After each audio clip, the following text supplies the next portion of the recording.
പത്തനംതിട്ടയിൽ തദ്ദേശ തെരഞ്ഞെടുപ്പിൽ യുഡിഎഫിന് മുൻതൂക്കം. ജില്ലാ പഞ്ചായത്തിലും ഭൂരിപക്ഷം ബ്ലോക്ക് ഗ്രാമപഞ്ചായത്തുകളിലും യുഡിഎഫ് ഭരണസമിതി അധികാരത്തിലെത്തും. അതേസമയം പന്തളം നഗരസഭ ഉൾപ്പെടെ ജില്ലയിലെ 4 തദ്ദേശ സ്വയംഭരണ സ്ഥാപനങ്ങളിലെ ബിജെപി ഭരണത്തിന് എൽഡിഎഫ് അന്ത്യം കുറിച്ചു.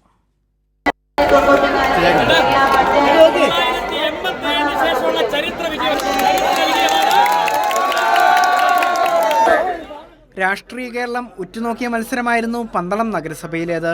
കേന്ദ്രമന്ത്രി സുരേഷ് ഗോപി ഉൾപ്പെടെ പ്രചാരണത്തിനെത്തിയിട്ടും ബിജെപി പന്തളത്ത് നിലം തൊട്ടില്ല. 14 വാർഡുകളിൽ വിജയിച്ച എൽഡിഎഫ് പന്തളം നഗരസഭ ഭരിക്കും. കുളനട, ചെറുകോൽ, കവിയൂർ പഞ്ചായത്തുകളിലും ബിജെപി ഭരണത്തിന് എൽഡിഎഫ് അറുതി വരുത്തി. ജില്ലാ പഞ്ചായത്തിൽ 12 ഡിവിഷനുകളിൽ യുഡിഎഫും 5 ഡിവിഷനുകളിൽ എൽഡിഎഫും വിജയിച്ചു. ജില്ലാ പഞ്ചായത്തിൽ ഇത്തവണയും ബിജെപി അക്കൗണ്ട് തുറന്നില്ല. 4 നഗരസഭകളിൽ 3ഇടത്തും യുഡിഎഫ് വിജയിച്ചു. അടൂർ, പത്തനംതിട്ട, തിരുവല്ല നഗരസഭകളിലാണ് യുഡിഎഫ് വിജയം. 8 ബ്ലോക്ക് പഞ്ചായത്തുകൾ 7ലും യുഡിഎഫ് അധികാരത്തിലെത്തും. അതേസമയം യുഡിഎഫ് മികച്ച വിജയം നേടിയപ്പോഴും രാഹുൽ മാങ്കൂട്ടത്തിലിന്റെ വാർഡിൽ കോൺഗ്രസ് തോറ്റു. അരിവാൾ ചുറ്റിക നക്ഷത്ര ചിഹ്നത്തിൽ മത്സരിച്ച കാവ്യ വേണുവാണ് രാഹുലിന്റെ വീടിരിക്കുന്ന പള്ളിക്കൽ പഞ്ചായത്തിലെ മുണ്ടപ്പള്ളി വാർഡിൽ വിജയിച്ചത്. രാഹുലിന്റെ ഏറ്റവും അടുത്ത അനുയായിയായ ഫെനി നയനാനും കനത്ത തോൽവി ഏറ്റുവാങ്ങി. അടൂർ നഗരസഭയിലെ 8ാം വാർഡിലായിരുന്നു ഫെനി മത്സരിച്ചത്. കൈരളി ന്യൂസ്, പത്തനംതിട്ട.